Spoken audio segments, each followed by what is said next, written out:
Hey y'all, thank you so much for taking the time out of your day to check out another one of my videos. Today we're going to be talking about the perfect makeup products, at least according to me. Now this is going to be the perfect makeup tag, and this tag was created originally by Morgan Turner and Patty Alonso. They both collaborated to do this video together and to introduce this tag into the beauty space. I will have both of their videos linked down below, but I actually missed their original uploads. I subscribed to both of them, so I don't know how I missed it, but I totally missed it, did not see it until I saw Betty Jean or Batty Bean here on YouTube do a video on it and do her own, answers to the questions, to the perfect makeup tag questions. And I watched her video and I thought it was so much fun. I went over and watched Morgan and Patty's, and I was like, you know what?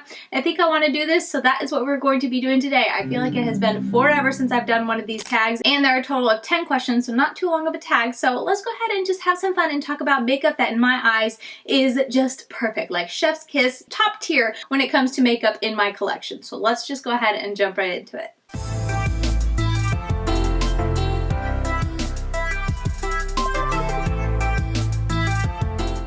Okay, question number one is, which primer creates the perfect base? Now this one is a little hard because I feel like most days I've been into this kick recently where I don't even bother with primer, but on the days that I do, it tends to be a primer moisturizer combination type of primer. I just feel like those are just really nice, unless it's a really special event where I want my makeup to be absolutely flawless. I'm going to take a little bit more time on my base, then I'll do more steps. But for the day today, I do more like what I have on today, where I have more of like a tinted moisture, very light coverage foundation, and I just kind of let my skin show. I've really been staying away from full coverage foundations and whatnot just because I feel like it's nice and refreshing during the summer. I don't mind my skin how it is. I just like it to tint so that it matches my neck, because my neck has quite, my body has quite the tan this summer and my face is still super duper pale. So anyway, before that step of just putting on like a tinted moisturizer or a very lightweight type of foundation, I really like to do priming moisturizers, kind of that two-step to really hydrate my skin. And my all-time favorite one, I actually don't have on hand, but if I had to pick one, it would be this, but it is the Smashbox Primerizer. I have the empty bottle because I use it for water whenever I do my graphic liner, but it looks like this. This is just empty. This is amazing. I've gone through two of these and then a little one as well. It's just really, really nice. It's amazing during the winter, but I also do actually like it during the summer as well. I just find that it gives me a very smooth base, and for the most part, just about any foundation, tinted moisturizer, serum foundation, what have you, that I put on top of it just always blends really nice and looks very skin-like and not too cakey. And I think that's my favorite thing about using a more priming moisturizer, is that it kind of almost helps to thin out my foundation a little bit. Even when I use a more full coverage foundation, it just kind of makes it all blend and mesh and, just diffuse into my face, and it gives me a more natural appearance to my foundation, which is what I prefer. So really do like this. Though I will say that a good dupe, I know I'm not supposed to be talking about dupes, but I currently have the Catrice Prime and Fine Aquafresh Hydro Primer. I really do feel like these are dupes. That's really the only reason I haven't repurchased the Smashbox, is because I've been using this up and I really do enjoy it. But both of these are fantastic. Definitely my number one pick if I'm going to pick a primer. And on the day-to-day, and my favorite go-to primer that I think is just so good, it's going to be this one. Question number two is, which foundation has the perfect finish? It's more of a newer product, which I feel like a little bit of a cheat because I tend to like to reach for things that I like are tried and true. I'm always reaching for them. However, since getting this foundation, I really haven't put it down because I love it so much, but it is the Flower Get Real Serum Foundation, Flower Beauty. Oh my goodness, this is so beautiful. I think my favorite aspect of it is that it gives me such a skin-like finish while giving me really nice coverage at the same time. It's nothing full coverage at all. However, it gives more coverage than like what I have today, which is a tinted moisturizer from ColourPop. It gives me nice coverage. It kind of gives you that foundation look to it, but it's very lightweight. It's very light when it comes to the coverage, so it doesn't get too heavy and cakey, and it looks like skin on me, and that's what I love so much about it. This is actually the foundation that I use on a bunch of my sisters. When my sister got married, I used it on the bride herself, and then on the bridesmaids. I use this foundation on most of them because it looks so nice. It looks so, like skin-like, that it's a very natural, but like I said, it just gives you a very nice base. It gives you a very nice healthy look to your skin, nothing too cakey, and it gives coverage. So I don't know, it's just the most perfect foundation. I love it so much. Ever since I got it, anytime I feel like wearing a foundation, this is the one I'm reaching for, because like I said, it gives me nice coverage, but it's nothing heavy and cakey, and I just like how it looks. And it's one of those foundations that I don't necessarily have to set, but if I do set, it doesn't get too dry on my face and whatnot, and it just looks great. And it's one of those products that was the most unexpected because it is a serum foundation. I wasn't expecting to love it, but I've always been curious to try it, so I just bought it on a whim, and oh my goodness, I really do like it. I cannot stop using it and I cannot stop recommending it. I feel like I mentioned it in a couple of videos recently, but it's a really nice foundation. I highly recommend it. And if I had to pick just one foundation in my collection right now, this would be it, because it's just like the best of both worlds of nice coverage, but nothing too cakey. It's great. Question number 3, which concealer has the perfect coverage? This one I was really torn on because my favorite concealer doesn't necessarily have the best coverage, but like coverage is in like full coverage. You can't see any kind of dark, circles and whatnot, and it's super full coverage. But since I've been on such a kick of using more lightweight stuff on my face, I really don't like the full coverage concealers because it looks very obvious on my face where there's full coverage concealer and then like a tinted moisturizer everywhere else. So honestly, my favorite concealer is more of a lightweight concealer, and it is this Catrice Camouflage High Coverage Concealer. It says high coverage, but I would say it's more of like a medium coverage because it's nowhere near like Tarte Shape Tape, or I'm trying to think, or like this Maybelline. This is really good, but I like it with more heavy foundation. But if I'm going very lightweight with my face, this is my favorite because it sits so light on my face, but it does a great job at concealing. I'm wearing it today and I feel like it concealed my under eyes as much as I like them to be. Like, yeah, you can see a little bit of darkness there, but I don't mind a little bit of my dark circles coming through. Honestly, I just like it to be a little bit brightened. Honestly, it lasts great throughout the day. Creasing and whatnot, I see minimal creasing at the end of the night, and it just looks really nice. It blends into my, tinted moisturizers or my more lightweight foundations really nicely, and it's just been my go-to for so long. This is, I think, my 3rd tube of this. It is so very nice. I really do love it. It's a concealer that I reach for all the time. Like, I have so many concealers in my collection. I have so many concealers that I like, but this, if I had to pick one, and like one to use for the rest of my life and one that I know I'm going to always be happy with, it's going to be this one, because along with it working so well when I use it very lightly, when I have more like tinted stuff on my face, I also really enjoy this for more full coverage when I have actual like heavier foundation or more full coverage foundation on my face. I feel like this does a great job. I just apply a little bit more and blend it in, and it really does give me a nice flawless base. And again, it doesn't do the creasing or the fading away or wearing away or anything like that. So this is just a phenomenal concealer, and it's been my go-to for so very long. Okay, question number 4 is which powder gives the perfect blur? This one's a little hard because I feel like when it comes to powders, I don't really notice a blurring effect. Am I alone here? Like, I'm sure there's a more airbrush look to it, especially when I do my under eyes, but I don't know. I can't think of a setting powder off the top of my head that's like, oh yeah, it just blurs everything away. Like, I don't know. My setting powders just set my makeup really nice. So anyway, I'm just going to mention my favorite setting powder when it comes to both under eyes but also my face, and that has got to be the number 7 Perfect Light Pressed Powder. I really do like this product. This is my 3rd compact that I have opened up, and I'm already seeing a dip starting to come because I just love this so much. It's my go-to if I'm not really wanting to try anything different or mess with loose powders. This is my go-to, and I really enjoy it. It just sets my under eyes super nice. It does a great job at helping the concealer not crease and whatnot. It doesn't ever look cakey or heavy under my eyes, and I don't know, there's something about it that's extra special. It's really nice and soft. It sets everything, and it's been my go-to for a while, ever since I first tried it. Obviously, I've repurchased it several times, and I know I've mentioned it many times on my channel how much I like it. So if I'm going to pick a setting powder that's my, like my perfect setting powder that I love, it's going to be this one. I also like the Hourglass Vanishing, or was it? I forget, it's like the Finishing Veil setting powder, the loose one. I really do like that. However, it's expensive. So if you want a more cheaper alternative and the one that comes to the top of my head, because I don't know if I'm going to repurchase that Hourglass one because it is so expensive, this number 7 one is fantastic. Question number 5, which bronzer has the perfect undertone?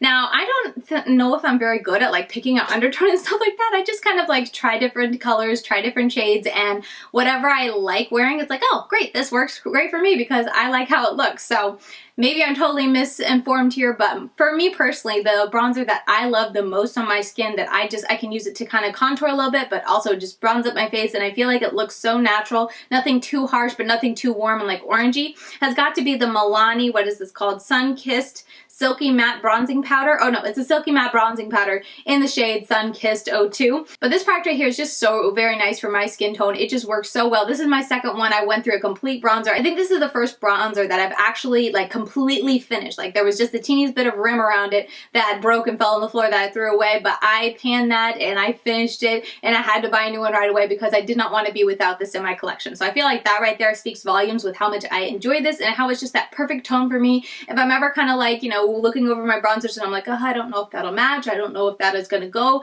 you know, with my skin tone right now. I don't know. I can reach for this one because I know it's going to be the perfect shade for me and my skin tone and my preferences when it comes to what I like to bronze and contour on my face with. And yeah, I just love it so much. I love how it feels too. It's just so silky smooth. The color is just so very light and, you know, delicate, and it's just that perfect tone for me and my preferences and my skin tone. So this has to be the perfect bronzer for me. Question number 6, which blush has a perfect shade? Okay, so this one, if you guys are new around here, I am not a blush person. So honestly, I was like, I don't know, whatever blush there is, like I couldn't really think of a color that's just like, yes, that's perfect. But I went through my blush collection. I was like, okay, what blush have I owned the longest that I'm always reaching for, that the color is just kind of like my comfort zone? If I don't really want to think about what blush I'm wearing, that's what I grab for. And it's got to be the Milani Romantic Rose powder blush, this one right here. This is just such a easy color for me. If I'm ever just not wanting to like think about, oh, is that shade going to match my, you know, skin tone, or is that going to be too bright on my skin tone, that kind of thing, or is it going to match my eyes? That's what I meant to say, not skin tone. Is that shade of blush going to match my eyeshadow? That sort of thing. This is what I reach for because I feel like it's just a really nice blushed look for me and my skin tone, and it just always looks nice no matter what I'm wearing. I actually don't have any blush on today because, like I said, I'm not a big blush person, but anyway, if I do, and if it's kind of like I just don't want to think about it, I just want to throw something really light on my cheeks and just call it a day. I don't want anything too bright and too like blaring of being blushy tones on my cheeks, because don't ask me why, I just don't really care for really blushed cheeks. I'd rather do really bronzed cheeks if I had a preference. But anyway, this is what I'm going to reach for. This is what I've owned for so very long. It's just a really like very comfort zone color for me. So I had to pick this one as my perfect blush. Question number 7, which highlighter has the perfect finish? This is really hard because for the most part I'm pretty happy as long as I have like a blinding highlight. I don't know, I don't get too picky. However, I was thinking over, I was like, you know what? I don't like anything too glittery, too messy, or too like soft where it kind of like poofs around when you go to apply it, because then I feel like I get the highlighter, like little almost dustings of highlighter all over my face. And then also if I'm, you know, going into the product to pick it up on my brush and it gets everywhere. So that I do have certain preferences when it comes to highlighters. So I looked through my highlighter drawer, and the one that is just like perfection when it comes to highlighter, because it doesn't have that kick up, it doesn't have that little loose glitter flying everywhere, and it just applies on so smooth and nice, has got to be the Tribe Beauty Highlighter Volume 3 by Juvia's Place. This is just so very nice. Again, like I said, I don't like one where you stab into it and it's just a lot of product and powder flying around, or when you go to apply it to your cheek, you got a lot of powder flying around. I don't like anything with too much glitter sparkle because I feel like it just gets everywhere throughout the day. But then at the same time, I do like a really blinding highlight, so I want it to be impactful if I'm going to wear highlighter. So this is just best of both worlds for me. It's got a really nice smooth finish, like there's no real powdery kick up. Even when I would stab into it with a brush, I don't really see a ton. I mean, probably some, but you know what I mean. Compared to others, you know, some of them are really powdery. This is nice and smooth. Almost makes me think of like a ColourPop Super Shock, you know, how it almost has that cool feel to it, but it's not a jelly or any like Super Shock squishy formula. It's not a squishy formula at all. It's very bright and blinding. Again, it just goes on really smooth. It's very easy to apply, and it's blinding, like I've said a million times. It's really blinding, it's really bright, and it lasts all day, and it doesn't like fly around my face as I'm applying it. It just kind of lays right down, and then you can take the brush and just continue to buff and blend it out, and it's just a perfect highlighter formula. So this has got to be it when it comes to my perfect highlighter.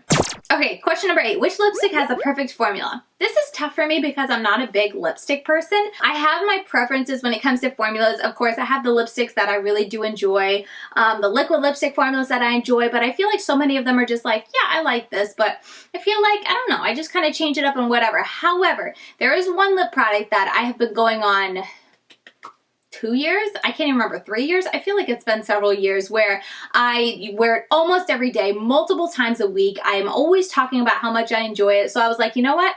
That's probably my perfect lipstick formula. It's not even a lipstick, but it is the Butter London Sheer Wisdom Lush Lip Oil. Okay, my battery died. I had to change the battery. Sorry to leave you on it. Well, didn't really leave you, but sorry for me to have to stop on a cliff note. But anyway, if anything's different, that is why. I feel like I talk about these all the time. I'm always using them. You guys always see me using them in tutorials and whatnot. I'm always mentioning them and how much they're, you know, I love them. I know I mentioned them in many favorites videos, but they're still a tried and true favorite, and I just love how nourishing it is because it is a lip oil. It feels so very wonderful on my lips. Typically on the day-to-day when I leave my makeup table, unless I want to do a different type of color than what I have in my lip oil, which I have like a more pinky nude and a more brown nude. This is Cinnamon Spice, but then I also have, what is the color called? Dusty Mauve, so more pinky and more of like a brown neutral. So anyway, if I want to wear a color other than those two, then I'll reach for a lipstick, but if I'm wanting to go for a nude that's more pink or more brown, which is most days, this is what I'm reaching for to put on my lips before I leave my makeup table in the morning, and it is just so fantastic. I think my favorite thing about these is because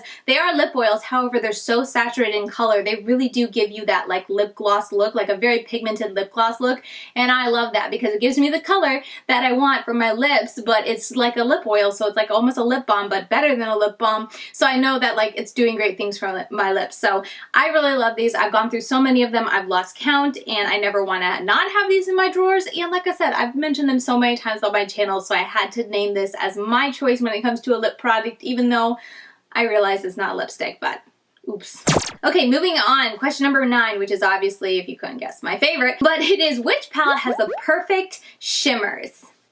Did you guys guess? Okay, I'm gonna pick one as my favorite because anytime I think of my perfect shimmer, this is the brand that I think of, so I picked one of their palettes, but then I have to do a couple honorable mentions because we're talking about me, who's like the eyeshadow palette addict back here, and I'm just super into eyeshadow palettes. Did you really expect me to pick just one out of like all these back here? No, so I picked a couple of runners up. But anyway, number 1 has got to be Give Me Glow. They are my favorite when it comes to shimmer formula because they're super pigmented, but they are like super impactful. So when you put them on, they're very pigmented, they're very smooth to put on, and they give you like a metallic look, which I feel like I say every day, all day long. My preference when it comes to shimmer is a metallic finish. I love that really intense metallic finish, and Give Me Glow does that so very well. Always pigmented, nothing too sheer, and it just makes putting on their eyeshadow super quick and easy because it is so pigmented. Anyway, for this one, I picked the Juicy Olive palette, which was my first introduction to Give Me Glow, which I always think back fondly of. But their shimmers in this palette is just, they kind of just sum up what I like about Give Me Glow shimmers because they're just so very beautiful. I have many singles of Give Me Glow shimmers. I have, you know, other palettes of hers back there as well. But anyway, her formula is just amazing. I think she just kills it so much when it comes to the shimmers because they're so smooth. It takes like hardly any work to get the color and to get it to transfer using your finger or using a brush. But also at the same time, when you put it on, they just have this really intense metallic finish to it. It's just so beautiful. Nothing incredibly like sparkly and reflective when you're looking at it. You know how I feel like it's pretty popular right now to have that kind of sparkle effect in shimmers. It doesn't really have that, but it has that intense metallic, which I've always said I prefer intense metallic over like super sparkly because it just makes it so easy to apply. I like the color to pop, and I like it to be very metallic-y, and Give Me Glow gives me that literally with every palette I've ever tried from them, and also their singles, as I just said. So yeah, Give Me Glow was the first one I thought of when I read this question because I was like, oh yes, Give Me Glow. I'm always talking about Give Me Glow having my favorite shimmer formula. However, I do have a lot of palettes, so I was like, you know who else has good shimmers? Let me go ahead and mention them. So, runner-up also has to be Shroud Cosmetics, and for this I picked the Butte Bean palette, or Batty Bean palette. As her YouTube channel, she just changed her YouTube channel to Batty Bean. But anyway, I chose her palette because there are so many shimmers in here that are just so beautiful, so intense. And again, kind of in the same vein as I was talking about with Give Me Glow, her shimmers are very impactful. They're super soft, very pigmented, so it doesn't take a whole lot of work to apply, but they are so blinding and give you that like gorgeous metallic finish. I'm gonna be a mess by the end of this. Like, oh my goodness, look at that. There are a couple of shadows in here. I think it's the light purple one that's more of like a translucent shadow. I think it's this one, 0. But even that has a decent amount of coverage and pigmentation to it. But anyway, for the most part, Shroud's shimmers are just, they have the pigment to them, they have the metallic finish to them, they have the intensity to them that I absolutely love, so had to also give a shout out to Shroud. And then one more, this is the last one, the runner-up, but I also had to mention Colored Rain because their Safari Rain shimmers, they are, just as I've been saying, very pigmented, very smooth, very easy to apply, but they have such a gorgeous metallic finish. It's just beautiful. And this one, Amazon Basin, and probably a couple other ones that I'm forgetting, but also has a sparkle finish to it. So along with being very pigmented and very impactful, it does have a little bit of sparkle in it when you apply, but oh my goodness, look at that. I love a good shimmer that's like super pigmented, so it doesn't take a lot of work to apply and get a defined line when you put it on, but it gives you that intense metallic look to it. And it stays all day, and that's what all of these formulas do so well, and they just, they're so beautiful. I'm looking at my hand in the mirror and I'm not even looking in the viewfinder to make sure you guys can see it. But yeah, I also had to give a shout out to Safari Rain because this palette knocked it out of the park when it came to their shimmers. Alright, and last up, question number 10. Which palette has the perfect color story? For this one, I had to pick a newer palette, but it is going to be the Beauty Bay Wilderness palette. And the reason I'm picking this is because it is just a beautiful combination of grungy and colorful all in one palette that is just so me at the same time that I had to pick this. This is just so beautiful. It's such a gorgeous color story, and it's very unique because I feel like most often when people put, you know, color stories that are very grungy and have the blue and green, they don't really have this reds and oranges down here as much, and I feel like that makes this Wilderness palette a little bit more special because it does give you those reddish tones, those orangey tones. You can do a neutral look in here, but it also, along with these kind of grungy greens and blues, they have a bright blue in here, a bright, you know, dark blue. They have this more minty color down here, or this more like seafoam color. It's just a very unique color story, very colorful, grungy color story that is, for me personally, like kind of my tones, my comfort zone, and my neutrals. I know it's not neutral, but it's just my comfort zone. It's kind of like a me palette, so any look that I get out of this, I feel very comfortable and very me in, even though it's super colorful and whatnot. So I just had to pick this. When it came to a palette with a perfect color story, I've really been enjoying this. I can see so many fun looks that I would create and that would just be so me and so my personal style and my personal colors and my personal tones that I love to work with. And yeah, I just love how I can go very grungy and dark and almost, you know, keep into the neutrals even, or, you know, just go grungy and dark, or I can go very light and bright with these brighter tones in here, and you wouldn't even like have thought that it came out of this very grungy. It kind of gives the effect of being grungy green, but then you can get like a super bright blue look out of here and you'd be like, wait, where'd that come from? So I like that about it. So that's why I had to pick the Wilderness palette when it came to my perfect color story. And I could pick a lot. I could pick some runners up, like a runner up right now. I really do like my Well Sung palette. Absolutely love this. It's very grungy, but it doesn't have the color. Oh, another runner up. I don't even know if you can see it. It's over there. It's the P. Louise Worldy palette. I can't get it out without like destroying all of this, so I'm just gonna point to it, but that palette is just my type of color story. I really, really love that color story. So yeah, I definitely have some runners up I could mention, but if we're gonna talk about one, Wilderness just kind of, when they first hit it, I was like, as long as that formula is good, it is my perfect palette. And the formula has proven itself to be very, very good. So I really do love it. So I had to pick that for my perfect palette color story. Alright, so those are all the questions and my answers to this perfect makeup tag. If you have a channel and you want to do this, please consider yourself tagged. I would love to see this tag going around. I feel like it's been a while since tags have been circulating, and I always enjoy a good makeup tag. So I would love to see that get going again and kind of having another, you know, season of tag videos going around and being popular on YouTube again. And this one was just so very fun because everyone's answers are going to be so very different and so very unique, and you can really get a feel for someone's style with a video like this. So if you enjoyed it and you have a channel, feel free to consider yourself tagged, or if you don't have a channel, consider yourself tagged and leave your answers down in the comments. I always like to encourage you guys to do this because even though you don't have a channel, you still can answer all of these questions, and I would love to hear what your preference are when it comes to all of these questions and what's perfect makeup in your eyes. So you don't have to do all of them. If you don't want to make your comment that long, feel free to. I don't mind it, but if you want to just answer one or two, if you're an eyeshadow palette addict like me and you could just answer the eyeshadow questions, that sort of thing, feel free to answer whatever you'd like down below in the comments. But yeah, that is going to do it for me. Thank you so very much for watching. If you want to continue getting daily content from me, I'm over on Instagram. I'm LadyKatie92 over there. And hit the thumbs up button if you did enjoy this video, as it helps me on the whole YouTube algorithm. But yeah, with all that said, that's going to do it for me, and I'll see you very soon in my next one. Bye guys.